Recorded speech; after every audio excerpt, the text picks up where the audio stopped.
కూడి వచ్చినటువంటి బిడ్డలందరికీ, విశ్వాసులకు, ఇంకా రక్షణ తెలియనటువంటి వారు ఎవరెవరైతే లైవ్లో దేవుని మాటలు వినుట వల్ల మనకు ఆశీర్వాదమని, దేవుని మాటలు వినుట వల్ల సంతోషం ఉంది, సమాధానం ఉందని నమ్మకంతో వచ్చినటువంటి వారు కూడా అందరూ శ్రద్ధగా వినడానికి మీరందరూ ఆసక్తితో వచ్చారని నేను దేవునికి కృతజ్ఞతలు తెలియపరుచుకొంచు మీ అందరికీ నా వందనాలు తెలియజేస్తున్నాను.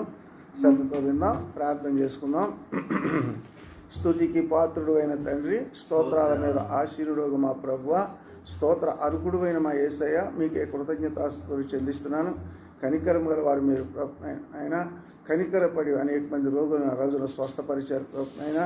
కనికరపడి ప్రభునైనా మీ దగ్గరికి వచ్చినటువంటి వారికి భోజన ఏర్పాట్లు చేశారు ప్రభువా. అలాగే ప్రభు ఇప్పుడు కనికరపడి ప్రభునైనా కూడి ఉన్న నీ బిడ్డలందరి పట్ల ఎవరికి ఏ అవసరతలు ప్రభునైనా, కొంతమందికి శారీరక అవసరతలు, కొంతమందికి ఆధ్యాత్మిక అవసరతలు రకరకాలుగా ఉంటాయి కనుక అన్ని విషయాల్లోనూ మీ కృప తోడుగా ఉంచమని తండ్రి, జరుగుతున్న పరిచర్య మీరే తండ్రి అద్భుతంగా ఆశీర్వదించమని ప్రభునైనా. వచ్చిన వాళ్ళు తప్పక మేలు పొందేటట్లుగా మీ పరిశుద్ధాత్మ కార్యం చేయండి. పరిశుద్ధాత్మ లేకుండా ఏది చేయలేము. పరిశుద్ధాత్మ బలముతో, శక్తితో ప్రభు బిడ్డని పిన్నవారిని పెద్దవారిని అందరిని ఆశీర్వదించమని యేసుక్రీస్తు మహిమగల నామములో వేడుకుంటున్నాము తండ్రి. ఆమేన్. ఆమేన్. ఆమేన్. షారోన్ ఆత్మీయ గీతాల నుంచి 156వ పాట పాడుకొని ప్రభు నామమును మహిమపరచుదాం. విడువని దేవుడ నీవే మా మంచి యేసయ్యా, పాపికి ఆశ్రయపురము నీవే మెస్సయ్యా. విడువని దేవుడ నీవే మా మంచి యేసయ్యా, పాపికి ఆశ్రయపురము నీవే మెస్సయ్యా. ప్రేమించుటకు, క్షమించుటకు, రక్షించుటకు అర్హుడ నీవే. ప్రేమించుటకు, క్షమించుటకు, రక్షించుటకు అర్హుడ నీవే.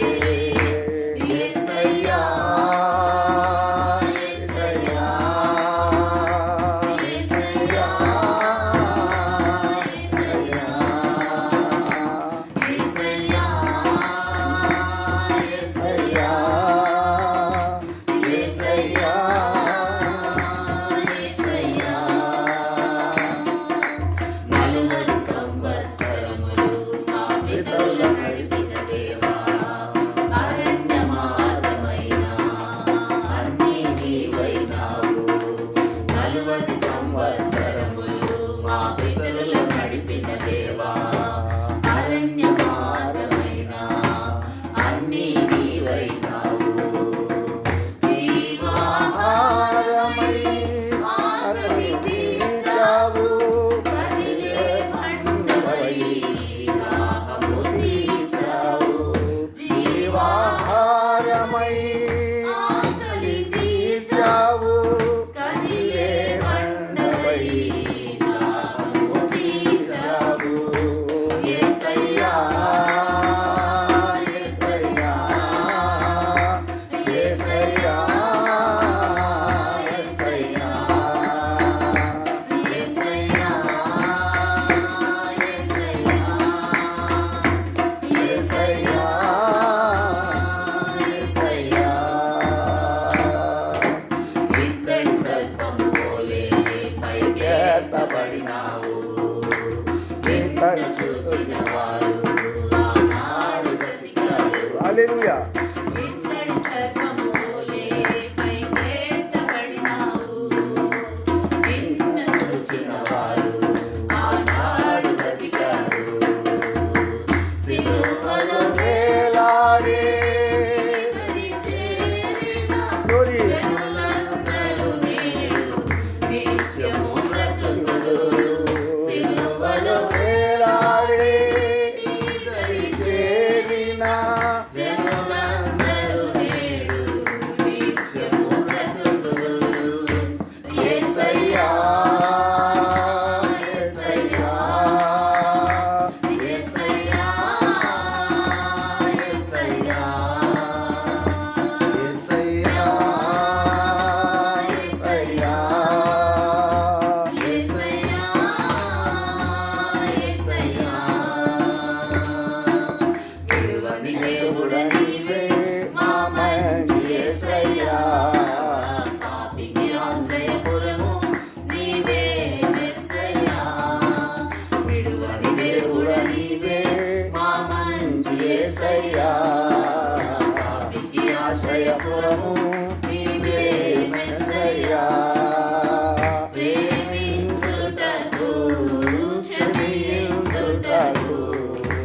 హల్లెలూయా.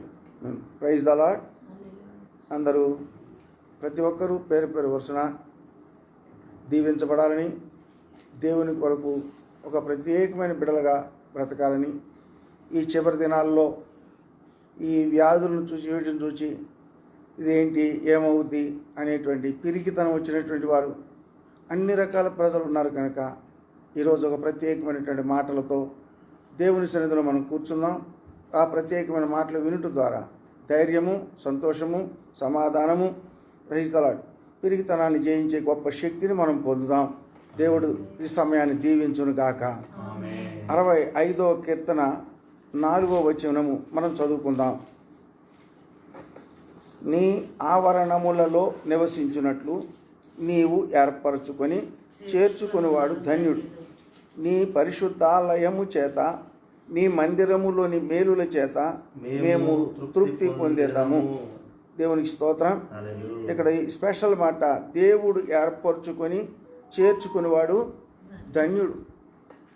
ఎవరిని ఎవరు ఏర్పాటు చేసుకోలే, నేను మిమ్మల్ని ఏర్పాటు చేసుకోలేను.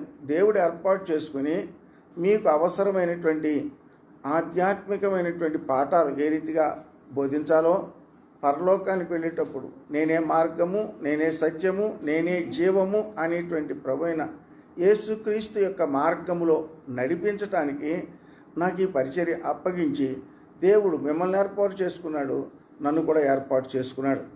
దేవుని స్తోత్రం. దేవుడు ఎవరినైతే ఏర్పాటు చేసుకున్నారో వారిని గురించి ఇంత స్పెషల్ మాట ఏమంటాడంటే వారు ధన్యులు అంటున్నాడు. Yes. దేవుని ఏర్పాటు చేసుకున్న వారంతా కూడా ధన్యులు. అయితే ఇక్కడ ఒక మాట మీకు అర్థమయ్యేటట్లుగా మనం చూద్దాం. దేవుడు ఏర్పాటు చేసుకున్నాక ఏ వ్యక్తినైనా, నన్నైనా, మిమ్మల్ని అయినా, అలాగే బైబిల్లో కూడా కొంతమంది చూడండి, మోషేని ఏర్పాటు చేసుకున్నాడు. ఆయా పరిస్థితులు ఏర్పడినాయి, కానీ మోషేని దేవుడు ఎప్పుడు విడవలేదు, ఎడబాయలేదు. విడవలేదు, ఎడబాయలేదు. మోషేని విడవలేదు. అలాగే ఒక్కొక్కరిని చూడండి, హనన్యా, మిషాయ్, దానియేల్ సింహాల బోన్లో కానీ, ఇక్కడ షట్రక్, మేషక్, అబేద్నెగోలు కానీ, వీళ్ళు ఎవరిని కూడా దేవుడు ఎంత మాత్రమును విడిచిపెట్టలేదు, విడవలేదు. అంటే విడిచే దేవుడు కాదు. అలాగే అలల మీద నడుస్తా అన్నాడు పేతురు, మూలిగిపోతుంటే విడిచిపెట్టలా. నావ మీద వెళ్తున్నారు, అలలు కొడుతున్నాయి, భయపడిపోతున్నారు. ఆ టైంలో వారికి దగ్గరికి మీరే నీళ్ళ మీద నడిచి వచ్చారు. అట్లా ఎప్పటికప్పుడే ఆయన ఏర్పాటు చేసుకున్నటువంటి బిడ్డలకు తగిన సమయంలో తప్పక ఒక ప్రత్యేకమైన సహాయాన్ని అందిస్తూనే ఉన్నారు, విడిచిపెట్టలేదని రుజువు చేస్తూనే ఉన్నారు. అయితే ఇంకొక మాట కూడా ఇదే కీర్తన చూడండి, 94వ కీర్తన 14వ వచనం చూడండి. అక్కడ కూడా సేమ్ అదే మాట చెప్తాడు. 94వ కీర్తన 14వ వచనం. యెహోవా తన ప్రజలను ఎడబాయివాడు కాడు, తన స్వాస్థ్యమును విడనాడువాడు కాడు. చూడండి ఏమంటున్నాడు, ఎంత మంచి మాట అంటున్నాడు. యెహోవా తన స్వాస్థ్యం, ఆయన సంపాదించుకున్నది స్వాస్థ్యం, పితరులు ఇచ్చింది కాదు, ఆయన సంపాదించుకున్నాడు. అని ఆయన స్వరక్తం ఇచ్చి సంపాదించాడు కనుక ఆ ప్రత్యేకమైన మాట వాడుతున్నారు. ఆయన స్వాస్థ్యాన్ని ఆయన ఎంత మాత్రం విడిచిపెట్టేవాడు కాడు. రెండో మాట అంటున్నాడు, దూరంగా ఉండేవాడు కూడా కాదు, ఎడబాయుడు, ఎప్పుడు ఎడబాయుడు. రాత్రి కానీ పగలు కానీ కన్న తల్లి చిన్న బిడ్డను 2 నెలలు 3 నెలలు బిడ్డను బాత్రూమ్కి వెళ్ళినా కూడా ఎంతో జాగ్రత్తగా ఎడబాసి ఉండలేదు. అంతగా చిన్న బిడ్డను తల్లి అయినా ఎప్పుడైనా మర్చిపోతుందేమో, కానీ మనలను ఎంత మాత్రం మరువడు, విడువడు, ఎడబాయడు. ఎంత గొప్ప మాట చూడండి. ఆయా సందర్భాలు వచ్చినప్పుడల్లా చెప్పాడు, నేను నిన్ను మరువను, విడువను, ఎడబాయను అని. దేవుని స్తోత్రం. అయితే మనం అనుకుంటున్నాం అంటే దేవుడు మనల్ని విడువడు, ఎడబాయడు, దేవుడి వాగ్దానం వచ్చింది, ఆ వాగ్దానం వచ్చిందని ఇలా మాట్లాడుతూ ద్వితీయోపదేశకాండంలో కూడా ఒక మాట చూడండి. ద్వితీయ ఉపదేశకాండం, డెటారోనమీ 31st చాప్టర్ 8th verse 31:8. ఇలాంటి రిఫరెన్సెస్ చాలా ఉన్నాయి, విడుమరు ఎడబాయినటువంటి ఈ రిఫరెన్సెస్. ఈ రిఫరెన్సెస్ చూస్తున్నాం ఇవాళకి. ఒకసారి గమనించండి. నీ ముందర నడుస్తాడు యెహోవా, తోడై ఉంటాడు, ఆయనని విడువడు, ఎడబాయడు, భయపడకు. చాలు. దేవుని స్తోత్రం. నేను విడువడు, ఎడబాయడు. 4-5 సంవత్సరాల క్రితం ఒక ఆయనకి ఈ వాగ్దానం వచ్చింది. జనవరి 1న వాగ్దానాలు తీసుకుంటారు. అవును. వాగ్దానాలు తీసుకుంటే వాగ్దానం వచ్చింది. ఏమైనా వచ్చిందంటే నేను విడువను ఎడబాయను. ద్వితీయోపదేశకాండం 31 అధ్యాయం 8వ వచనం, నా ముందర నడుస్తాడు, నేను ఇటు వెళ్ళినా పర్లేదు. అట్లా ఆ వాగ్దానం తీసుకున్నాక ప్రైజ్ నాకు చూపించాడు. అంటే పాస్టర్ కాబట్టి దేవుడు నీకు మంచి వాగ్దానం ఇచ్చాడు అన్నాను. సరే వెళ్ళాడు తిరిగాడు. అందరూ ఎవరి వాగ్దానం వాళ్ళు చదువుకుంటున్నారు. ఎవరిని చదువుకోనివాడు నా వాగ్దానం చూడు, నా వాగ్దానం చూడు, నా వాగ్దానం చూడు, నా వాగ్దానం చూడు. దేవుని స్తోత్రం. చాలా సంతోషమే, ప్రజలు మంచిదే. కానీ ఎప్పుడు విడవడో, ఎప్పుడు ఎడబాయడో, ఎప్పుడు ఎలా హత్తుకుంటాడో అది ఎప్పుడు అతను ధ్యానించడు. ఆయనకి అర్థం కాదు. నెక్స్ట్ ఇయర్ ఏమొచ్చింది అంటే దేవునికి స్తోత్రం చాలా కొంచెం కఠినంగా ఉండే మాట వచ్చింది. దేవునికి స్తోత్రం, నీవు వెళ్ళే మార్గములో జాగ్రత్త అని వచ్చింది. ఎవరికి చూపించట్లా. అది ఇక్కడ లోన పెట్టేసుకున్నాడు. అయితే ఒకసారి మధ్యలో ట్రై చేశాడు. ఏమనంటే అది అక్కడ పెట్టేసి ఇంకోటి తీసుకోవడానికి. అక్కడ నేనే ఉండటం వల్ల వాడు తీసుకోలేకపోయాడు. అయితే అంతా అయిపోయిన తర్వాత 3వ రోజున నేను వాగ్దానం తీసుకుంటా అన్నాడు. మనం తీసుకున్నావు కదా అంటే ఎక్కడో పడిపోయింది, ఇంకోటి తీసుకుంటా అన్నాడు. సరే తీసుకోమన్నా. సరిగ్గా అదే అర్థం వచ్చేటట్లుగా వచ్చింది మళ్ళీ. అంటే నువ్వు తీసేసి పక్కన పడేసినంత మాత్రాన ఇది దేవుడిచ్చేది మానడు కదా. అయినా రైతాడు దేవుడు ఎప్పుడు విడువడు, ఎప్పుడు ఎడబాయడు అవి నేర్చుకోకుండా ఆ సంవత్సరం అంతా దేవుడు నన్ను విడువడు ఎడబాయడు. ఎంత మంచి సంతోషం, అంత మంచి సంతోషంగా ఉన్నాడు. సరే ఆ సంవత్సరం అంతా అలా గడిచింది. మరి ఈ సంవత్సరం కొంచెం కఠినంగా గడుస్తేమో అది కూడా ప్రార్థన చేసుకుంటే బాగుండు అనుకోవాలి కదా. దేవుని స్తోత్రం. అట్లా అనుకోలే. ఇలా చాలామంది వాగ్దానాలు తీసుకున్నప్పుడు ఇలాగ తలుస్తూ ఉంటారు. నవ్వు అనిపిస్తుంది, ఆశ్చర్యం అనిపిస్తుంది. అట్లా కాదు. దేవుడు మనను విడువని మాట వాస్తవం, ఎడబాయ్ అనే మాట వాస్తవం. అందులో అబద్ధమేమీ లేదు. చూడండి, ఆదాము అవ్వలు విడిచిపెట్టాడు దేవుడు. ఎంత మంచిగా చుట్టూ తోట, చుట్టూ కంచె, ఏమీ లోటు లేదు. మంచినీళ్ళకి లోటు లేదు, స్నానానికి లోటు లేదు, బట్టలకు లోటు లేదు. దేవునికి స్తోత్రం. బట్టలతోనే పని లేదు. అప్పుడు పట్టేటువంటి రిన్ సబ్బులు అవసరం లేదు, వాషింగ్ మిషన్తో పని లేదు. అంత గొప్ప కార్యం దేవుడు చేసి పెట్టాడు. మీరు ఏ కావాలితే ఆ పండు తీసుకున్నాను. ఆ పండు తీసుకోమంటే దేవుని స్తోత్రం ఎన్ని పళ్ళో ఉన్నాయి. ఆ పండు కాడికి ఎందుకు? అప్పుడే చెప్పాడు, ఆజ్ఞాతిక్రమమే పాపము. ఆజ్ఞాతిక్రమం పాపం. అయితే మనిషి స్తోత్రం అయితే ఎంత అంటే ఒక్కోసారి అనిపిస్తుంది, చెయ్యొద్దన్న పని పిల్లలు చేస్తే మనకు కోపం వచ్చేస్తుంది కదా. చెయ్యొద్దన్న పని పిల్లలు చేస్తే దబ వాయించేస్తున్నారు కదా పెద్దోళ్ళు. చెయ్యొద్దన్న పని మనం కూడా ఆయనకి పిల్లలమే కదా. మనం కూడా అలా వాయించేస్తే ఎంత బాగుంటుంది. వాయించక మనం ఏమైనా మంచి చేద్దామని అనుకుంటున్నాం. సరే ప్రార్థన చేద్దాం అందరం. ఏం చేద్దంటే మేము పిల్లలు వాయించినట్టు మమ్మల్ని కూడా వాయించు ప్రభు అని చేస్తారా? అందరూ చేస్తారా? దేవుని స్తోత్రం. వింటున్నారా అందరూ? హల్లెలూయా. ఎప్పుడైతే మనం అట్లా ఉంటే కొంచెం భయమన్నా కలుగుద్ది. ఆ భయము దేవునికి స్తోత్రం మనము చెయ్యకూడని పని చేయకుండా చేస్తుంది. హల్లెలూయా. అయితే మనుషులందరూ దానియేలుని సింహాల బోన్లో కాపాడాడు, అక్కడ వారిని కాపాడాడు, ఇక్కడ వీళ్ళని కాపాడాడు, అందరిని కాపాడాడు. నన్ను కూడా కాపాడతాడు. నేను కూడా కాపాడతాడు. మరి ఇప్పుడు ఆదామని కాపాడా? ఆదామని కాపాడా? ఏతేను తోటలో నుంచి బయటికి నెట్టివేశాడు. కాకపోతే తట్టుకోలేక ఆయన రూపంలో చేసుకున్నాడు కనుక చర్మపు చొక్కాయలు తొడిగి పొమ్మన్నాడు. దేవుని స్తోత్రం. అయితే ఇప్పుడు నేను మీకు ప్రత్యేకమైన స్పెషల్ మాటలు చెప్పడానికి ఇక్కడి నుంచి మంచిగా ఇంకా శ్రద్ధగా వినండి. ఇప్పుడు వరకు వినలేదని కాదు. దేవుడు మనల్ని ఎప్పుడైతే పిలుచుకున్నాడో దేవునికి ఒక ప్రేమ. ఆయన మనల్ని ఎందుకు, ఆయన క్రియలు, ఆయన మహిమ, ఆయన ఘనత మన ద్వారా బయటికి రావాలి. దేవునికి స్తోత్రం. ఇది నాకు తెలిసినటువంటి ఆయనలో ఉన్న ముఖ్య ఉద్దేశం. ఇప్పుడు మనం లేవంటే వేరే రకంగా చేస్తారు, ఎలాగైనా మహిమపరుచుకోగలరు. కానీ మన ద్వారా మహిమపరుచుకొని మన ద్వారా ఘనపరచబడాలని ఆయనకున్నటువంటి అంతరంగంలో ఉన్నట్టు గొప్ప కోరిక.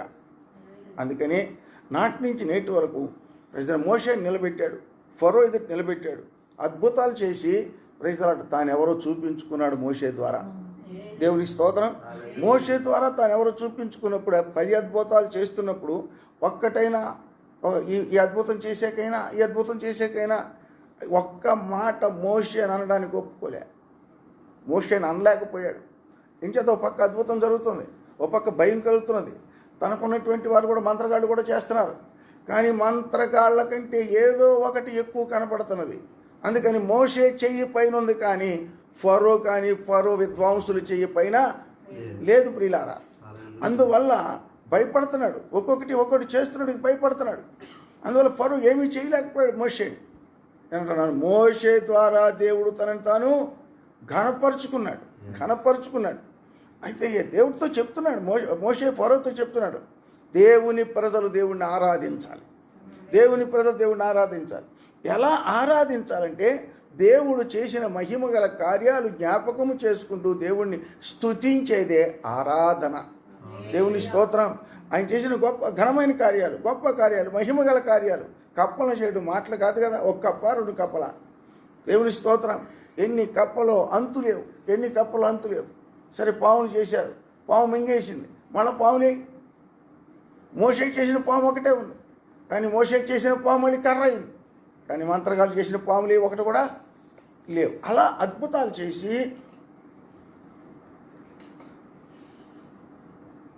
అయితే దేవుడు బైబిల్లో సంసోను కూడా ఏర్పాటు చేసుకున్నాడు.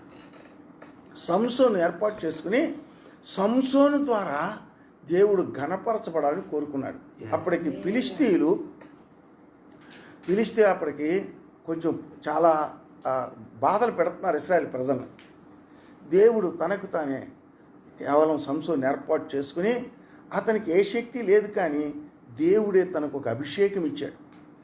ఆయనకిచ్చిన అభిషేకం, ఆయనకిచ్చినటువంటి స్పష్టత, దేవుని స్తోత్రం. ఆయన అభిషేకాన్ని కాపాడుకోమని పుట్టుకతోనే నాజీరు చేయబడినటువంటి వ్యక్తి. నాజీరు అంటే వ్రతం, నాజీరు అంటే ప్రతిష్ఠించబడిన వ్యక్తి. అయితే ఈ ప్రతిష్ఠిత ద్వారా అంటే ఒక సామాన్యమైన మానవుడికి లేనటువంటి కొన్ని లక్షల ఎత్తుల బలం ఇచ్చాడు. అంటే దీని ద్వారా నువ్వు నీ శక్తి ద్వారా కాదు, నేను ఇచ్చినటువంటి అభిషేకము ద్వారా శత్రువుల మీద జయ జీవితమును పొందాలి. అలాగే జయ జీవితాన్ని పొందుతున్నాడు. ఒక్క పచ్చి గాడిద దవడ ఎముక తీసుకున్నాడంటే 1000 మందిని చంపేశాడు. దేవునికి స్తోత్రం. అట్లా చూస్తే బిగినింగ్ నుంచి ఫిలిస్తీన్ల కుమార్తెను పెళ్లి చేసుకుంటే ఫిలిస్తీన్లు అనేక మందిని చంపేశాడు. అట్లా ఒక్కోటి చేస్తూ ఉన్నాడు. అయితే శాంసన్ ఉద్దేశం ఏంటంటే, దేవుడు నన్ను విడువడు, ఎడబాయడు. ఎప్పుడు దాకా ఎడబాయడో అర్థం కాల. ఇలాగే ఈ దినాల్లో కూడా మనుషులందరూ అలాగే ఆలోచిస్తున్నారు, దేవుడు నన్ను విడువడు, ఎడబాయడని. కానీ శాంసన్ ఒక రోజున నా న్యాయాధిపతుల గ్రంథం 16వ అధ్యాయం 20వ వచనంలోకి వచ్చినప్పుడు చూడండి. Judges 16th chapter 20th verse. న్యాయాధిపతుల గ్రంథం 16వ అధ్యాయం. సంసోను ఫిలిస్తీయులు నీ మీద పడుచున్నారనగా అతడు నిద్ర మేలుకొని ఎప్పటి ఎట్లు నేను బయలుదేరి విరజిమ్ముకొందును అనుకున్నాడు. అయితే యెహోవా తనను ఎడబాసినని అతనికి తెలియదు. ఎల్లప్పుడూ తోడుగా ఉంటాడు కదా. వాగ్దానం ఉంది కదా, ద్వితీయోపదేశకాండపు వాగ్దానం ఉంది కదా, 94వ కీర్తన వాగ్దానం ఉంది కదా, దేవుని స్తోత్రం 65వ కీర్తన వాగ్దానం ఉంది కదా. ఈ వాగ్దానాలు జ్ఞాపకం చేసుకుంటూ దేవుడు నన్ను ఎంతసేపు విడబడ అనుకుంటున్నాడు. కానీ దేవుడు ఎప్పుడు విడుస్తాడో సంసోనుకు అర్థమైందా? ఆదామవులకు అర్థమైందా? నేటి ప్రజలకు అర్థమవుతుందా? నేటి ప్రజలైనటువంటి వారికి, నేటి దైవ సేవకులకి ఎవరికైనా అర్థమైతే దేవుడు ఎడబాస్తే ప్రైజ్ ది లార్డ్, కర్ర పుల్లకి మనకి తేడా ఏమీ లేదు. తేలు ఇంకా కొంచెం లోతుగా చెప్పాలంటే, చచ్చిన పీనుగకు మనకు తేడా ఏమీ ఉండదు. కానీ ఇక్కడ అద్భుతం ఏంటంటే, విచిత్రం ఏమిటంటే, సంసోనుకు దేవుడు ఎడబాసడం ఏం తెలుస్తులే. ఎప్పటి వలనే ఎగురుదాము అనుకున్నాడు. ఎగడం ఒకటి నేర్చుకున్నాడు, అందుకని ఎగురుదాం అనుకున్నాడు. కానీ ఇది విచిత్రం, ఈయన బలాన్ని అడ్డుగా పెట్టుకుని ప్రజలాడు. ఆయన చేసినది ఏంటయ్యా అంటే, ఒక పనికిమాలిన స్త్రీతో సంబంధం పెట్టుకోవడమే. ఒక పనికిమాలిన స్త్రీతో సంబంధం. ఆ స్త్రీ ఎలాంటిదంటే, ఈ బలాన్ని వంక పెట్టుకుని ఆమె ఒక బిజినెస్ చేస్తుంది. ఇంచేత శాంసన్కున్న బలం ఎందులో ఉందో చెప్పేస్తే వాడు ఏదో వెండి నాణ్యాలు ఇస్తాన్నారు. ఆమెకు కావలసింది వెండి నాణ్యం. ఇంత గొప్ప దైవజనుడే, ఇంత అభిషేకం పొందినవాడే, ఇన్నిసార్లు తాళ్లతో కడితే తాళ్ళు మిసైపోయినాయే, మేకులతో కడితే మేకులు గోడ తీసుకుని వెళ్ళిపోయాడే, ఇంత బలం ఉన్నటువంటి దైవజనుడే, ఈ బలము ఉన్నటువంటి దైవజనుడు ఇంతకంటే ఎక్కువ ఆశీర్వాదం నాకు ఇవ్వగలడు అని ఆ వ్యభిచారం అనుకోలేకపోయింది. ఆ వేశ్య అనుకోలేకపోయింది. ఆ వేశ్య ఏ రోజుకు ఆ రోజే ఈరోజు సంపాదన ఈ రోజునే, ఆయన జీవితాంతకాలం అంతకంటే సంసోను ఎక్కువ ఇవ్వగలడనేటువంటి నమ్మకం ఆమెకి లేదు. వ్యభిచారపు పనులు, వ్యభిచారపు ఆలోచనలు, వ్యభిచారపు అలవాట్లు, వ్యభిచారపు ఆ ఆలోచనతో శాంసన్ బేరాలు పెట్టింది. శాంసన్ దేవుడిచ్చిన అభిషేకాన్ని బేరం పెట్టాడు కేవలం వ్యభిచారం కోసం. చూడండి, పాపము ఎక్కడి దాకా తీసుకెళ్ళింది. క్రైస్తలాడు కళ్ళు ఓడబెరికే కాడికి తీసుకెళ్ళింది. క్రైస్తలాడు ఒకసారి మనం మంచిగానే ఉన్నామని, చాలా బాగా ఉన్నామని, బాగా పరిచయం చేస్తున్నామని ఈ రకరకాలుగా ఆలోచించుకోవచ్చు. కానీ పాపం ఎప్పుడు కూడా విడిచిపెట్టదు. క్రైస్తలాడు పాపమునకు వచ్చు జీతము మరణం. దయతో బిడ్డలారా కొంచెం ఆలోచన చేయండి. వింటున్న వాళ్ళారా, క్రైస్తలాడు మనోళ్ళే, మన సంఘస్థులే వింటున్నారు, ఎవరు కొద్దిమంది కొత్త వాళ్ళు విన్నా, అందరం కూడా పాప విషయమై భయము కలిగి ఉండాలి. పాప భీతి చాలా గొప్పది. పాప భీతి కలిగి ఉన్నవాడు పాపము చెయ్యలేడు. దైవ భీతి కలిగి ఉన్నవాడు పాపాన్ని చెయ్యలేడు. దైవ భీతి కలిగి ఉంటే మన జీవితాంత కాలము మనము ఇహమును విడిచిపెడితే ప్రజలాడు పరలోక ప్రవేశం చేస్తాం. అంటే భూప సంబంధమైన జీవితం ముగించగానే పరసంబంధమైన జీవితం ఆరంభిస్తామని అర్థం. పరసంబంధమైన జీవితం ఆరంభించేటప్పుడు పరిశుద్ధులుగా వెళ్ళిపోతాం. ఆ జీవితం ప్రారంభం, ముగింపు కాదు. ఇది మనం చచ్చిపోవడం ముగింపు కాదు. యుగ యుగములు దేవునితో ఉండేటువంటి కార్యం ఉంది. ఇదంతా 70-80 సంవత్సరాలు, అది యుగాయుగములు. ఆ కాలం ముందు ఇదంతా ఇది రెప్పపాటు కాలమంతా యుగ యుగములు అంటున్నాడు అక్కడ. కనుక వింటున్న ప్రియులారా, ప్రియ సంఘస్థులారా, మరొకసారి జ్ఞాపకం చేసుకున్నాను. ఎప్పటి వలె విరజిమ్ముకున్నాను. దేవుడాయనను ఎడబాషనని అతనికి తెలియలేదు. పాపము దేవునితో ఎడబాటు కలిగిస్తుంది. ఏది పాపం అంటే, ఇప్పుడు నేను వ్యభిచారం చూపించాను కాబట్టి వ్యభిచారం పాపం అన్నారు. దేవునికి అయిష్టమైనది ఏదైనా కూడా అది పాపమే. ఆదామవ్వలు ప్రజలాడు వ్యభిచారం చేయలే, కానీ ఆదామవ్వలు గీత దాటారు. గీత దాటొద్దన్నాడు, ఆ చెట్టు వైపుకి వెళ్ళొద్దన్నాడు.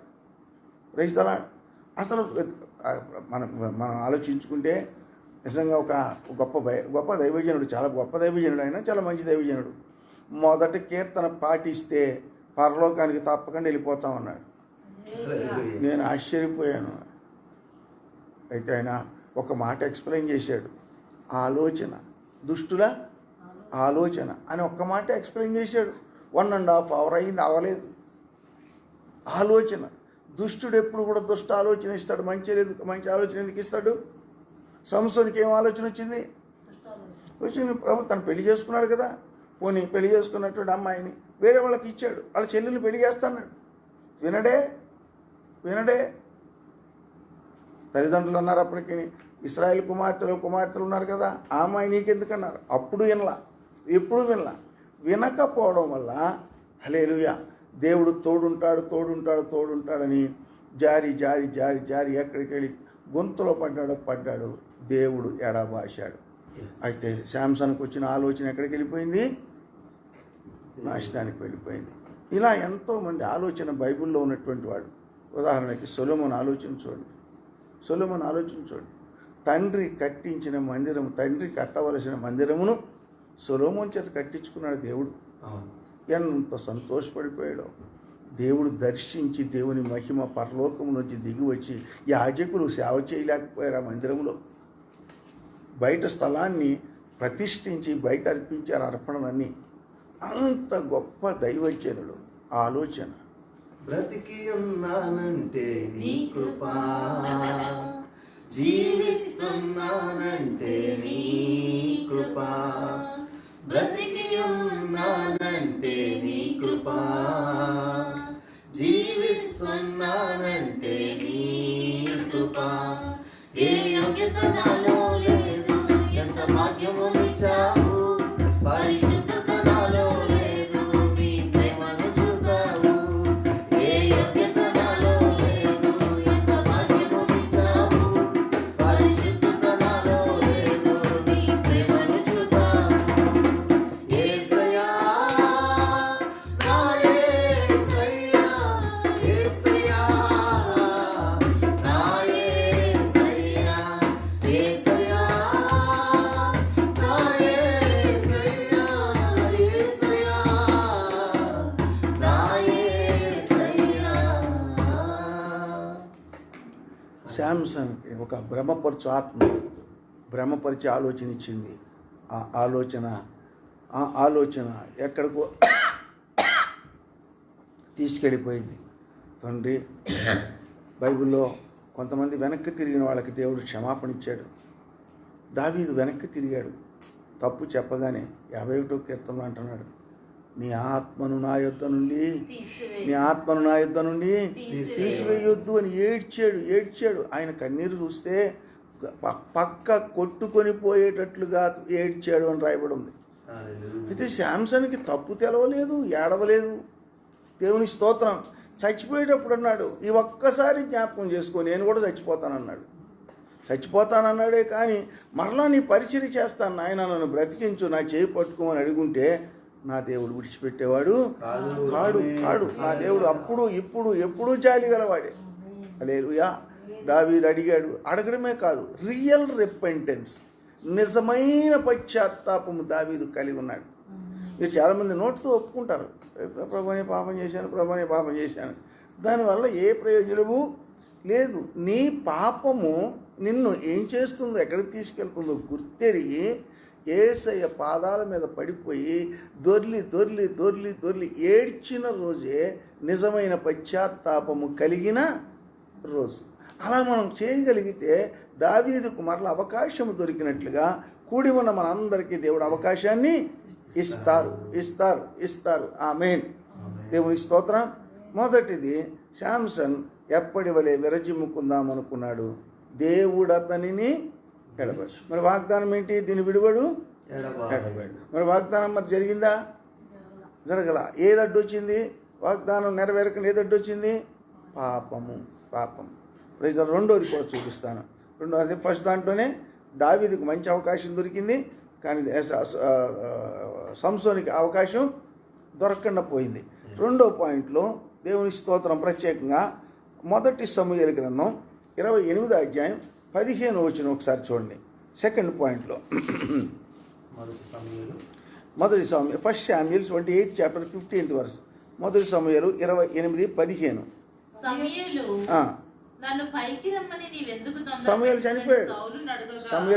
చనిపోయిన తర్వాత సౌలుకి కష్టం వచ్చి సోదిగాడు అందరినీ దేశం నుంచి పంపించేశాడు. మళ్ళీ సోదిగల ఆమె దగ్గరికి వెళ్ళి మరలా నాకు సమూయేలు అని చెప్పకుండా సంథింగ్ నాకు దేవుడు తోడు ఉండడం లేదు, నాకేం కారణమో అని అక్కడికి వెళ్ళి ఆమెను సోది చెప్పమన్నప్పుడు సమూయేలు పైకి వచ్చాడు. సమూయేలు రప్పింపమని అడిగాడు. నన్ను పైకి రమ్మని నీవెందుకు తొందర పెట్టావు? సౌలు, నేను బహుశ్రమలో ఉన్నాను. ఫిలిష్తీయులు నా మీదకి యుద్ధమునకు రాగా వచ్చారు. దేవుడు నన్ను ఎడబాసి శాంసన్ ఏం చేశాడు? ఎడబాశాడు. సౌలు ఏం చేశాడు? ఎడబాశాడు. ఎందుకు ఎడబాశాడు? చదవండి. ప్రవక్తల ద్వారానైనను స్వప్నముల ద్వారానైనను నాకేమీ సెలవీయకై ఉన్నాడు. కాబట్టి నేను చేయవలసిన దాన్ని నాతో చెప్పు, నిన్ను పిలిపించుతున్నాను. అందుకు సమూయేలు, యెహోవా నిన్ను ఎడబాసి నీకు పగవాడైపోయాడు కదా, నన్ను అడుగుట వలన ప్రయోజనం ఏమి? దేవుడే పగవాడైతే ఎవరు అడుగుతారు? యెహోవా తన మాట తన పక్షముగా నెరవేర్చుచున్నాడు. దేవుడే పగవాడైతే ఎవరేం చేయగలరమ్మా? ఎవరేం చేయగలరయ్యా? దేవుడే పగవాడయ్యాడు. దేవుడు పగవాడవడానికి కారణం, ఎక్కడో గాడిద ఎత్తుక్కునేటువంటి వాడిని రాజుగా చేశాడు కదా, ఆయన అభిషేకించాడు కదా. ప్రేమ లేదందామా? ఆయన మీద మంచి ఉద్దేశం లేదందామా? అతని పట్ల ప్రత్యేకమైన ఆలోచన లేదు దేవుడికి అందామా? లేదు, ప్రత్యేకమైన ఆలోచన ఉంది. కానీ ఏం చేశాడు? సౌలు చేసిన పని ప్రైస్తలాడు, అమాలేకీయులను భూమి మీద లేకుండా తుడి చేయమన్నాడు. అయితే ఆయన తుడి చేయమంటే కొవ్విన వాటి నుంచి మిగతా వాటి నుంచి చంపేసి అక్కడే చెప్పాడు, యెహోవా మాట వినుట కంటే బలులు అర్పించుట శ్రేష్టమా? హల్లెలూయా. శ్రేష్టమా? అది ఎంత మాత్రము శ్రేష్టమైనది కాదు. ఆ రోజే ఎడబాశాడు. ఫైనల్ ఎడబాటు. సోదామి దగ్గరికి వెళ్ళినప్పుడు ఫైనల్ ఎడబాటు అయిపోయింది. ఇంకా సౌలుకి రెప్పలేదు. దేవుడు తనను ఎడబాశాడు. వింటున్నటువంటి పవిత్ర ప్రజలారా, దేవుడు మనల్ని ఎడబాయకూడదు. దేవుడు మనల్ని ఎడబాయటానికి కారణం పాపము. పాపము దాన్ని మీరు అవిధేయతనండి, అతిక్రమం అనండి, మీరు ఏదన్నా అనండి. ప్రశ్నలాడు అక్కడ మాత్రం ఆ సందర్భంలో ఎడబాశాడు. దేవుడు ఎడబాశాడు అంటే పాపము నాలో ఉన్న మీలో ఉన్న దేవుడు మన దగ్గర ఉండలేరు. దేవుని స్తోత్రం. ఏదైనా ఒక చచ్చిపోయినటువంటి కుక్కో ఏదో మన ఇంటికి దగ్గరగా ఉంటే మన పరిస్థితి ఎలా ఉంటుంది? ఉండలేం కదా ఇంట్లో. అట్లానే నాలో పాపపు వాసన ఉంటే నా ఇంట్లో నా దేవుడు ఉండలేడు. నేనే దేవునికి దేవాలయమై ఉన్నాను. నేనే దేవునికి దేవాలయం. నువ్వే దేవునికి దేవాలయం. అంటే దేవుని యొక్క ఉద్దేశం భూమి మీద ఉన్న ఒక మనిషిని ఎందుకు ఏర్పాటు చేసుకున్నావయ్యా అంటే నిన్ను నేను దేవాలయముగా చేసుకోవడానికే చేసుకున్నానంటున్నాడు. ఎంత గొప్ప మాట ప్రియులారా! మనం దేవునికి దేవాలయముగా ఉండవలసిన వారము.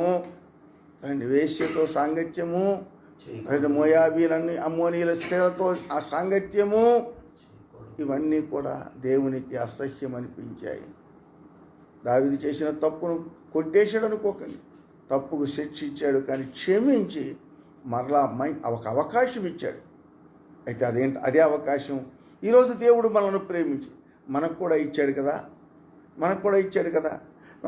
మన బలహీనతలు మనం ఒప్పుకుని, మీకు ఇష్టమైతే మన బలహీనతలు మనం ఒప్పుకొని స్తోత్రం, మనం కూడా క్షమించబడదామా? దావీదుకి ఇచ్చిన అవకాశం మనకు కూడా ఇస్తున్నాడని గమనిద్దామా? ఎందుచేతనంటే మనం జనరల్గా శారీరకంగా దేవుడే మన గురించి ఏం చెప్తున్నాడంటే మానవుడు సహజంగా బలహీనుడు. దేవుడు బలహీనుడు. రెండవది అజ్ఞాని, పెద్దగా తెలివి ఉన్నవాడు కాదు, పెద్ద తెలివి ఉన్నటువంటి వాడు కాదు అని దేవుడే చెబుతూ ఆయన అంటున్నాడు, ప్రత్యేకంగా మాట్లాడుతూ అంటున్నాడు. దేవుని స్తోత్రం. రామపత్రికలకు వచ్చేవాడికి బలహీనులను నేను బలపరుస్తాను, జ్ఞానం లేని వారు అడిగితే జ్ఞానం ఇస్తాను. దేవుని స్తోత్రం. అది దేవుడు చెప్తున్నాడు. జ్ఞానం లేని అడిగితే నేను తప్పని జ్ఞానాన్ని ఇస్తాను. Praise the lord. యాకోబు పత్రికలో కూడా అదే మాట అన్నాడు, మీకు జ్ఞానము కొద్దుగా ఉన్న ఎడలా అడగండి. దేవుని స్తోత్రం. అర్థమైంది కదా. దేవుడు తమను ఎడబాశాడు. శాంసన్ ఎడబాశాడు, సొలొమోన్ ఎడబాశాడు, సౌల్ని ఎడబాశాడు, దావీదును కూడా ఎడబాశాడు. కానీ ఒక అవకాశం ఇచ్చి కృపించి మళ్ళీ నిలబెట్టుకున్నాడు. దేవునికి స్తోత్రం. హల్లెలూయా. అక్కడికి దేవుడు ఎడబాసిన సంగతి 3 విషయాలు చెప్పాను, 2 విషయాలు చెప్పాను, 3 పాయింట్ల కింద వచ్చినాయి. 4వది అపొస్తలుల కార్యములు 5వ అధ్యాయం చూడండి.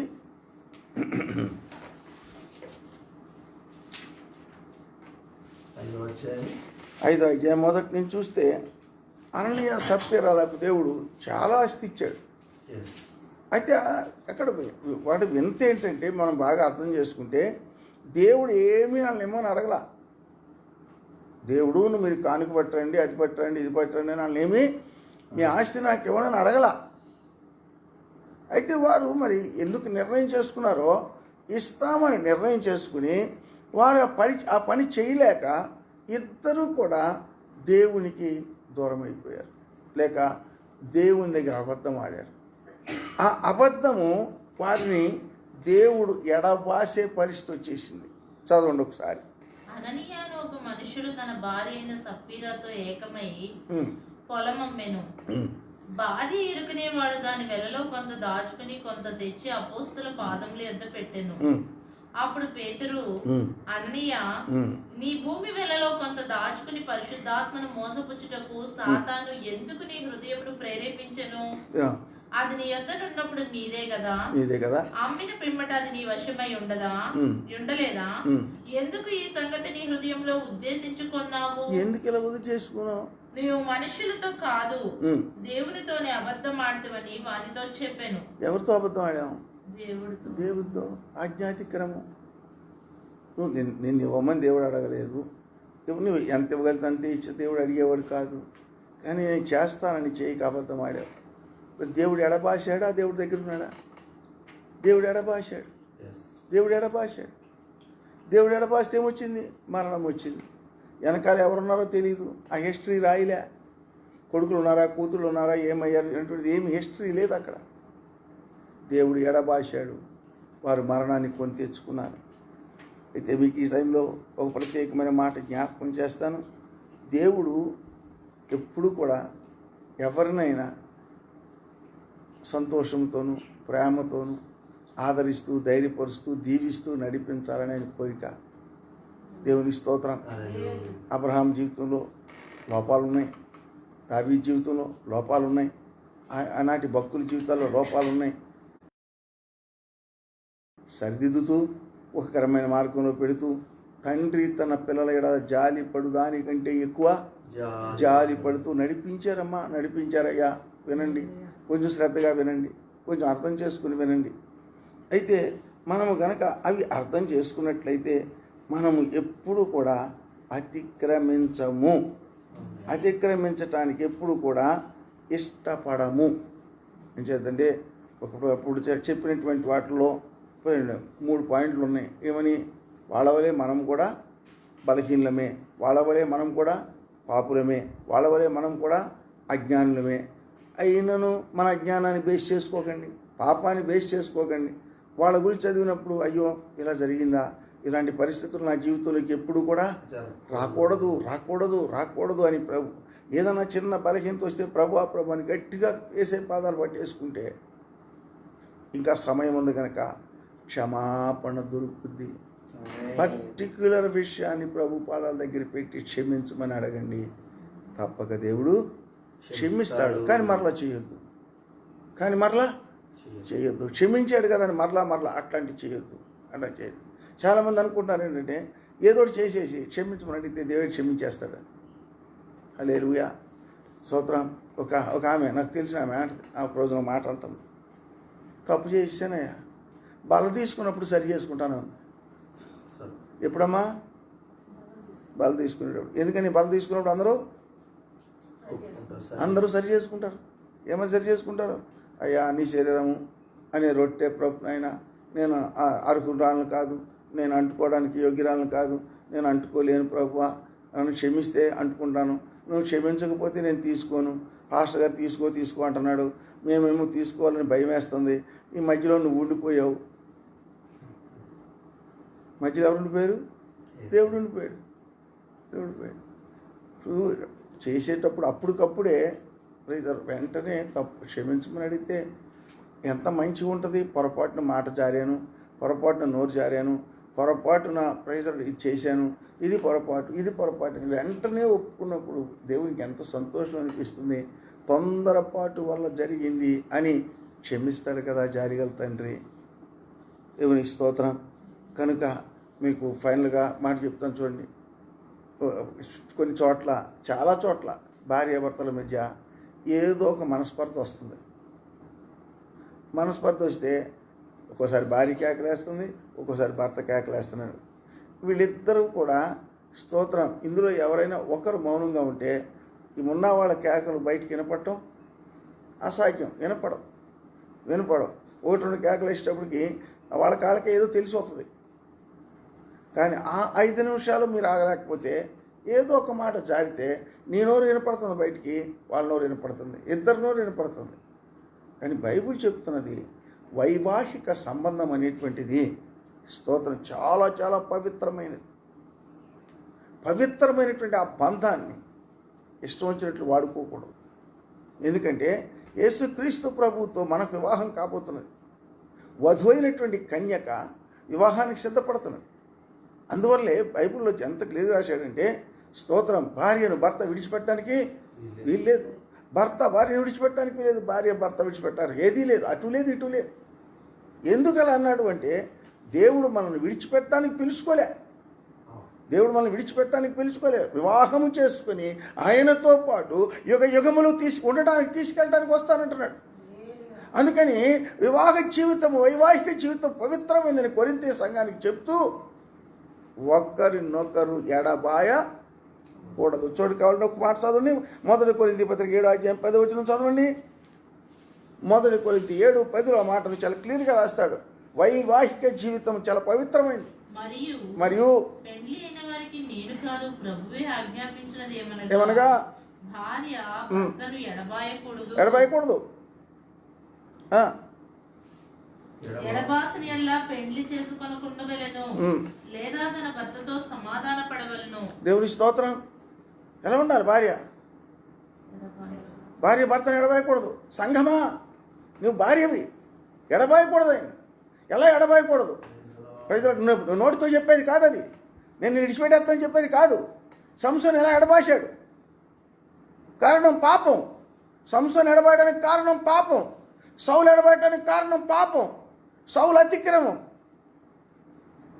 సమూయేలు వ్యభిచారం. దేవుని స్తోత్రం. నా చీరు చేయబడినటువంటి వ్యక్తి, ప్రతిష్ఠితమైనటువంటి వ్యక్తి సంసోను ప్రతిష్ఠితమైన వ్యక్తి. చూడండి, ఎడబాయటానికి కాదు దేవుడు వారిని ఏర్పాటు చేసుకున్నది. ఈవేళ కొత్త నిబంధన సంఘమైన మనల్ని కూడా ఎడబాయడానికి కాదు, మనలను ప్రత్యేకంగా ఉంచుకోవడానికే, స్పెషల్గా ఉంచుకోవడానికే దేవుడి కార్యాన్ని చేసి పెట్టాడు. ప్రియులారా, అశ్రద్ధ కానీ, నిర్లక్ష్యం కానీ, ఇలాంటివి ఒకరినొకరు ఎడబాయకూడదు. ఎడబాసేటువంటి మాట రానియకూడదు. మీకు అర్థమయ్యేలాగా కొన్ని విషయాలు దేవుడు, పరిశుద్ధాత్మ దేవుడు విపులీకరించాడు కదా. ఆ పరిశుద్ధాత్మ దేవుడు ఒకసారి జ్ఞాపకం చేసుకోండి. సంసోను దేవుడు ఎడబాసినట్టు గుర్తించలేకపోయాడు. సౌలు దేవుడు ఎడబాసినట్టు గుర్తించలేకపోయాడు. దావీదు గుర్తించాడు. 51వ కీర్తనలో, తండ్రి నీ ఆత్మను నా యొద్ద నుండి తీసివేయొద్దని ఏడ్చి ప్రార్థన చేశాడు. దేవుని స్తోత్రం. అలాగే కొరింథీ సంఘంలో అప్పుడుకున్న పరిస్థితులను బట్టి అంటున్నాడు, నో ఒకరినొకరు ఎడబాయటానికి వీలు లేదు. కొరింథీ సంఘము ప్రజలు చిన్నపిల్లలు ఆటలాడుకునే సంఘం లాంటి సంఘం. ఎందుకంటే ప్రతిదానికి గిలికజ్జాలు పెట్టుకుంటారు. దేవుని స్తోత్రం.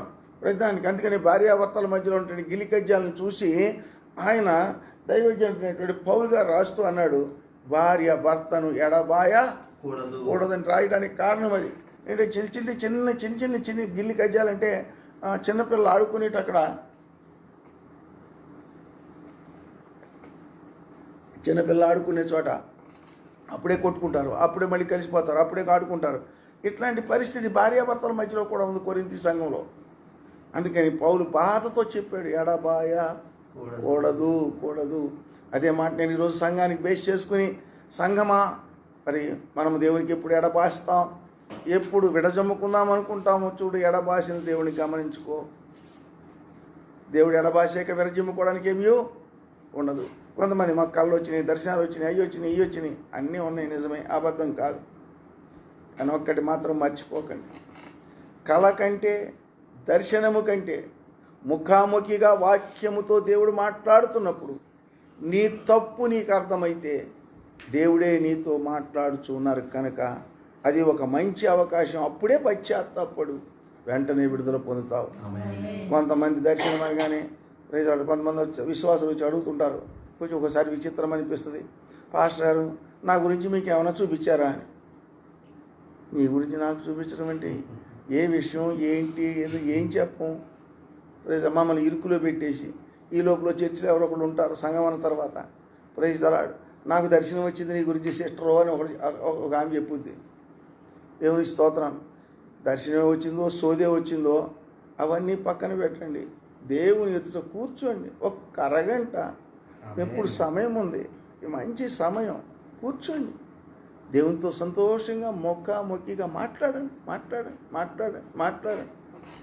చూడండి, మొన్న ఒకసారి చూశాను ఈ మధ్యకాలంలోనే, చిన్న పిల్లలతోటి ఒక ఆయన ఆడుకుంటున్నాడు. అంటే సొంత తండ్రి కాదు, ఎవరో బంధువులు. ఎంతసేపు ఆడుకుంటాడు అనుకున్నాను. ఆ పిల్లోడు నిద్ర పోయే వరకు ఆయన ఆడుకుంటూనే ఉన్నాడు ఆ పిల్లోడితో. దేవునికి స్తోత్రం. అంటే చిన్నపిల్లలతో ఆడుకోవడం కానీ, చిన్నపిల్లలతో మాట్లాడటం కానీ కొంతమందికి చాలా ఇష్టం. ఎందుకంటే చిన్నపిల్లల అమాయకత్వంగా వాళ్ళు మాట్లాడే మాట, వచ్చిరని మాటలప్పుడు ఇంకా సంతోషంగా ఉంటుంది. అట్లాగే దేవుడితో మాట్లాడు, దేవుడికి ఎంత సంతోషంగా ఉంటుంది. Praise the lord. ఒకరోజు నోట్ చేసుకో, ఈ రోజు నుంచి మనకి ఈ సెలవులు ఇంకెన్నాళ్ళు ఉంటాయో, ఈ లాకప్ ఎన్నాళ్ళు ఉంటుందో చూద్దాం. అన్నాళ్ళు కూడా ఈరోజు ఒక గంట సేపు మాట్లాడని నోట్ చేసుకో, మాట్లాడు. ఎవరన్నా పక్కన ఎవరన్నా వస్తే నువ్వు ప్రార్థన చేసుకుంటే చూసి వెళ్ళిపోయేటట్టు చూడు. కొంతమంది ఉంటారు, ఎంత ప్రార్థన చేసుకున్నా ఏమండే అంటారు భర్తని. అంటే ఇక్కడ ప్రార్థన చేసుకునే పనే లేదు. నిజేదంటే ఎవరన్నా వచ్చిందే ఇంపార్టెంట్ తప్ప, ప్రైజ్ ది లార్డ్, దేవుడితో మాట్లాడుతున్నాడు అనేటువంటి ఆ మాట ఉండదు. గుంటూరులో ఒక ఆయన, గుంటూరు దగ్గర పల్లెటూరు, అక్కడ ఒక ఆయన 200 ఎకరం ఉంది ఆయనకు. అంటే ఆ ఏరియాలో ఆయన అంతకంటే ఆశపడ్డాడు, ఆయన కోటేశ్వరుడు. వాళ్ళ దగ్గర జాన్ అని అతని పొలం మీద అందరికీ కమతం చూస్తాడు.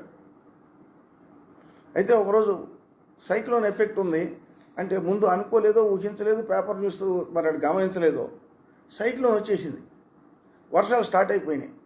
అయితే ధాన్యం అంతా కళ్ళ మీద ఉంది, కొన్ని 100 బస్తాలు ఉన్నాయి, అన్నీ తోలేశారు, బళ్ళ మీద వెళ్ళిపోతున్నాయి.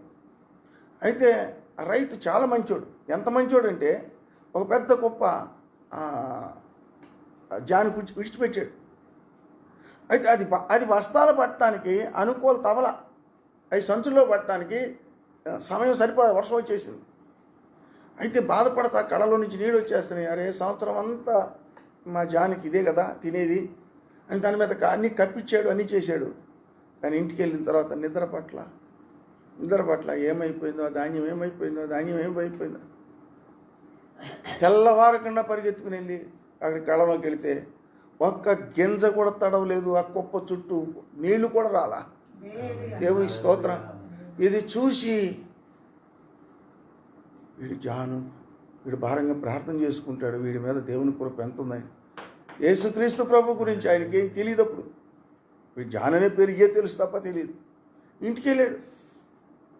అయితే ఆ రోజుల్లో అలా వెళ్ళటానికి వీల్లేదు, వెళ్ళే పరిస్థితులు కావు. ఇంటికి వెళ్ళి తన భార్య, అయ్యా ఇక్కడికి వచ్చారు, మా దగ్గర కుర్చీ లేదు, ఏమీ లేదా అంటే, అక్కడ రోలు ఉంటే రోలు మీద కూర్చున్నాడు. రోలు మీద ఒక గోనిపట్ట వేసింది. అమ్మ జాన్ పిలువ అన్నాడు. అయ్యా, ఆయన దేవుడితో మాట్లాడుతున్నాడు. అప్పుడు దాకా ఎవరు పిలుస్తూ అయ్యా ఏమనుకోకండి, అలా పిలవను, పిలిస్తే ఒప్పుకోడు ఆయన. సరే అమ్మ, అయ్యేదాకా ఉంటాను. ఈయన వెళ్ళిన ముందు ఎంతసేపు ఉన్నాడు. ఈయన వెళ్ళిన తర్వాత 40 నిమిషాలు అలా ప్రార్థన చేసుకుంటూనే ఉన్నాడు. 40 నిమిషాల తర్వాత బయటకు వస్తే యజమాని, పొలం యజమాని, ఆయనకి యజమాని బయటకు వచ్చి చూడగానే, అయ్యా ఎందుకు వచ్చారు, మీరు ఎందుకు వచ్చారు? లేదురా, నీ ధాన్యం ఏమైపోయిందో చూద్దామని వచ్చాను. నీ ధాన్యం ఇంత కూడా తడవలేదు, ఆ గొప్ప కృపను చూసి నేను చూద్దామని వచ్చాను అన్నాడు. దేవుని స్తోత్రం. నీ దేవుడు నాకు కూడా కావాలన్నాడు. నీ దేవుడు నాకు కావాలి. మనం దేవుడితో మాట్లాడతాం. కొంతమందికి అజ్ఞానం, ఏం అర్థం కాదు. కొన్ని ఎవరన్నా వచ్చారు, చుట్టాలే వచ్చారు, కూర్చుంటారు, ఏమవుతారు? పని మీద వచ్చారు కదా, వాళ్ళ పంపేయడం చూసుకుంటాం తప్ప మనం ప్రభుతో మాట్లాడుతున్నటువంటి ప్రభు ఏమనుకుంటాడనేటువంటి అది కూడా ఒక అజ్ఞానం. ఈ మనిషిలోని అజ్ఞానం పోవాలి అంటే జ్ఞానం రావాలా? జ్ఞానము నీకు కొదువుగా ఉన్న ఎడల నన్ను అడుగు, దేవుడు ఇస్తాడు. జ్ఞానం చాలా ప్రాముఖ్యమైనటువంటిది ప్రియులారా. జ్ఞానం లేక అనేక మంది నశించిపోయిరి అని తన ప్రజల గురించి దేవుడే మాట్లాడుతున్నాడు. జ్ఞానం లేకపోతే నశించిపోతాం. హల్లెలూయా. కనుక గమనించారనుకుంటున్నాను. హల్లెలూయా. ఒక మాట లాస్ట్లో గమనించి చూడండి. మనకు సహాయం చేయటానికి దేవుడు ఎప్పుడూ సిద్ధమే. యెషయా గ్రంథం 59వ అధ్యాయం 1-2-3 వచనాలు చూడండి ఏమంటున్నాడో. దేవుడు సహాయం చేయటానికి ఎప్పుడు తన చేతులు కొరచకాల. రక్షింప నేరకున్నట్లు, సహాయము చేయ నేరకున్నట్లు యెహోవా హస్తము కూర్చ కాలేదు, ఆయన చెవులు మందము కూడా కాలేదు. మీ దోషములు మీకును మీ దేవునికి అండర్లైన్ చేసుకోండి. ఏది అడ్డం వచ్చింది? ఇవాళ మనం ప్రార్థన చేసే వింటలేదు అంటున్నారు, కరోనా వ్యాధి తగ్గట్లేదు అంటున్నారు, కరోనా వ్యాధి మనకు కూడా వస్తుందేమో క్రిస్టియన్స్ అంటున్నారు. ఎందుకు నీకు ఇంత భయం? నీ ప్రార్థన దేవుడు వినడా? నా ప్రార్థన దేవుడు వినడా? మనకు అన్యాయం చేస్తాడా?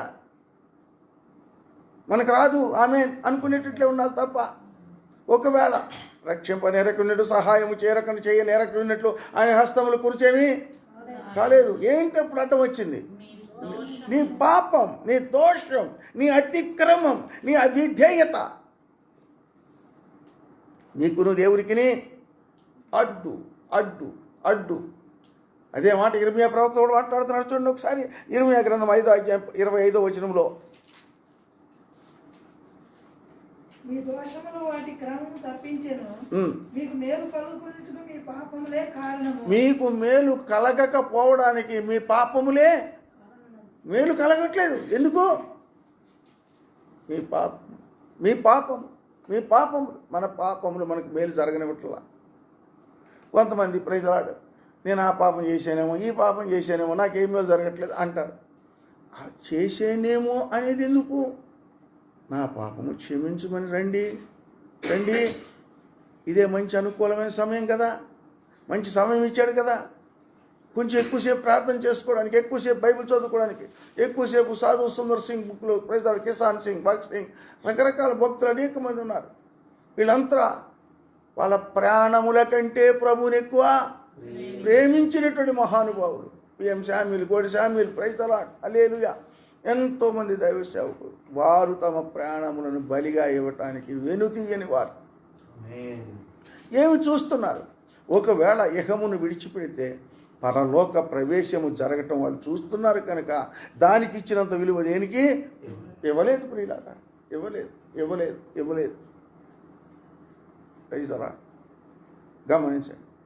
నాకు తెలిసిన ఒక కుటుంబం ఉంది, మా దగ్గరికి రారు కానీ వాళ్ళు ఎంత అంటే వాళ్ళ పద్ధతి క్రమంగా ఎలా అలవాటు చేశారంటే, పిల్లలు కొంచెం పెద్దోళ్ళు అవుతున్నారు. వాళ్ళు వచ్చినప్పుడు వీళ్ళ కానుకలు ఇచ్చి ఆ చిన్నపిల్లలతో కానుక ఇప్పించేవారు. నేను ఎప్పుడైనా వెళ్తే నాకు కూడా కానుకిస్తారు వాళ్ళ భాషలకి.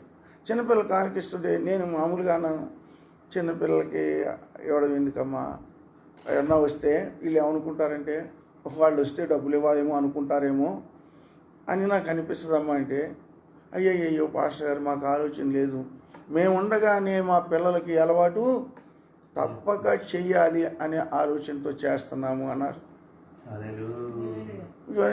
నా ఆలోచన ఒక రకం, ఆడ ఆలోచన ఒక రకం. ఎవరి ఆలోచన ఎలా ఉండదు, ఎవరికి ఏమీ తెలీదు. ఏది ఏమైనా మన ఆలోచనల కంటే దేవుని కృప అద్భుతమైనది కనుక ప్రియులారా, దేవుని వైపు చూడటానికి, దేవునితో ప్రజలాడు ఈ దినములో సహవాసము కలిగి ఉండటానికి నిజంగా ప్రజలాడు అలా అలవాటు కూడా ఒక రకంగా మంచిదే. వాడు పెద్ద అయ్యాడు, వాడు ఉద్యోగం చేసే పరిస్థితికి వచ్చాడు అనుకోండి, ఇంకా వాడిని ఇవ్వమని ఎవరో చెప్పక్కర్లా.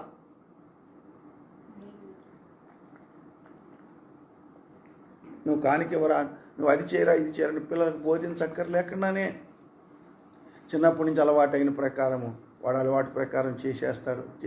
దేవుని స్తోత్రం. అయితే మంచి అలవాటు, చాలా మంచి అలవాటు. కొంచెం మాలాంటి సేవకులకి ఏమనిపిస్తుంది అంటే, ఎవరింటికన్నా వెళ్తే దీనికోసం వచ్చామనుకుంటారేమో అని విపరీతమైన భయం. పరిస్థితులా సరే మంచిది, ఏది మంచిదో అదే మీరు పాటించండి, తప్పేమి లేదు, మీకు అనుకూలంగా చేయండి. అయితే ఇప్పుడు ఈ మధ్యాహ్న కాల సమయంలో మీరు వింటున్నటువంటి సమయంలో ఆఖరు మాటను ప్రజలా మీకు చెప్పి ఆఖరు రిఫరెన్స్ ఇచ్చి మనందరం సిద్ధపడదాం. హెబ్రీ పత్రిక 13వ అధ్యాయం 5వ వచనం చూడండి. మరొకళ్ళు రోమాపత్రిక 8వ అధ్యాయం 38-39 వచనాలు చేద్దాం. అయిపోయింది. వినండి, మంచి ఆశీర్వాదం పొందారు ఈరోజు అనుకుంటున్నాను, మామూలు ఆశీర్వాదం కాదు. అమ్మ హెబ్రీ 13:5 ధనాపేక్ష లేని వారై మీకు కలిగిన వాటితో తృప్తి పొంది ఉండుడి. ఆ తృప్తి, మనకు కలిగి ఉన్న దాంతో తృప్తి పొంది ఉండండి. నిన్ను ఏమాత్రమును విడువను. నిన్ను ఎన్నడను ఎడబాయని ఆయనే చెప్పెను కదా. ఎంత గొప్ప వాగ్దానం అమ్మా.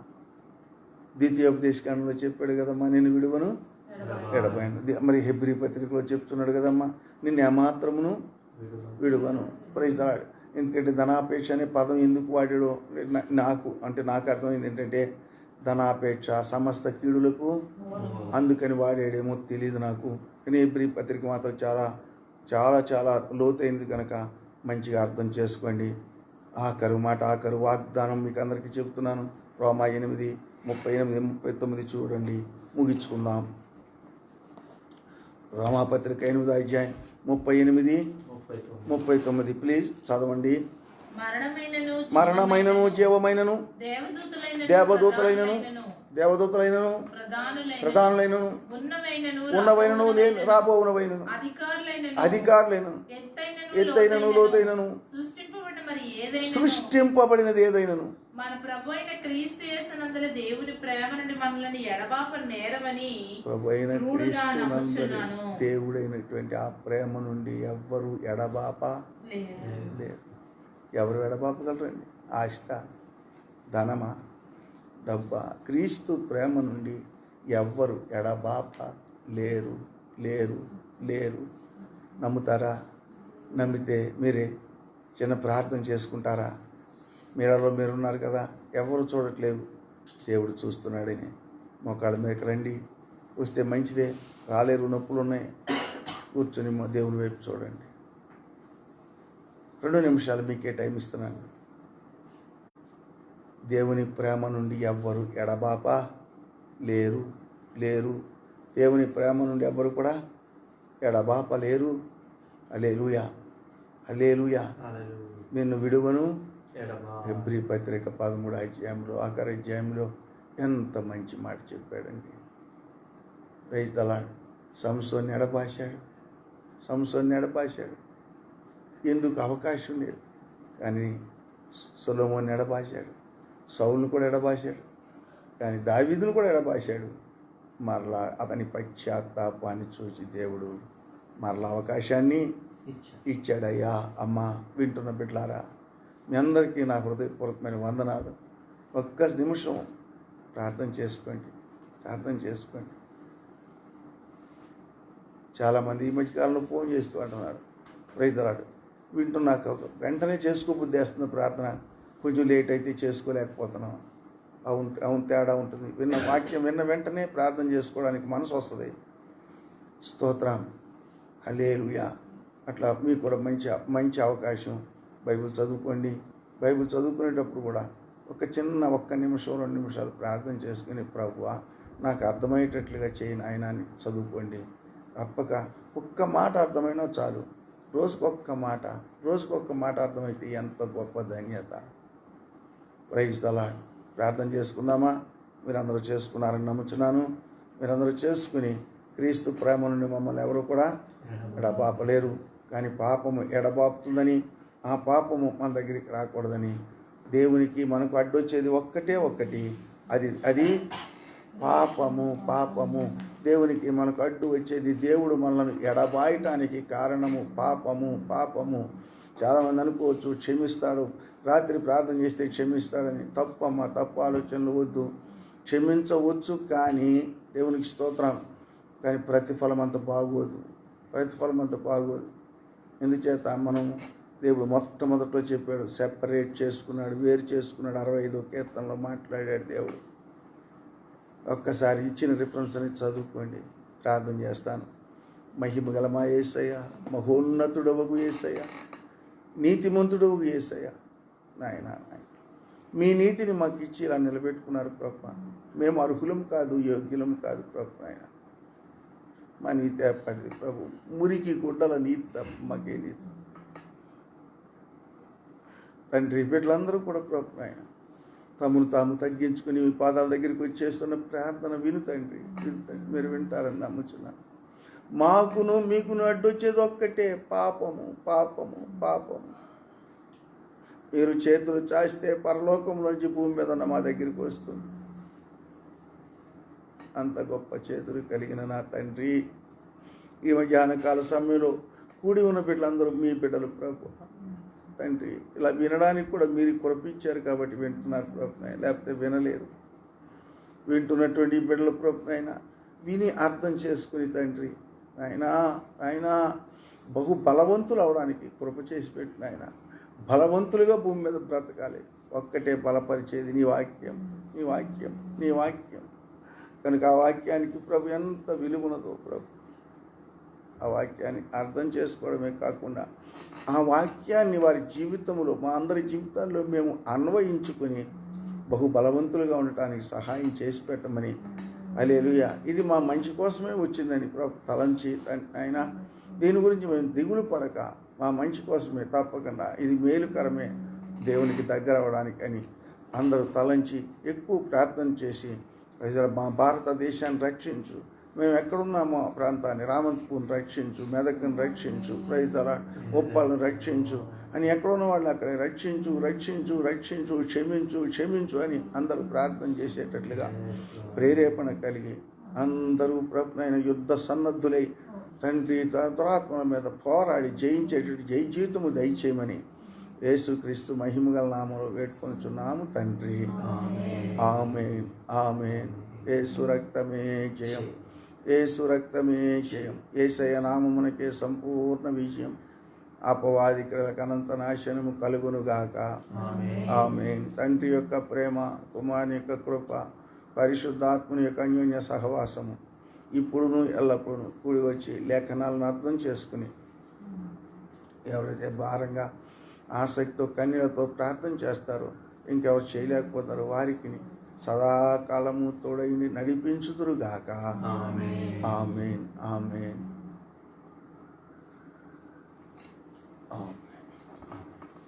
Praise the lord.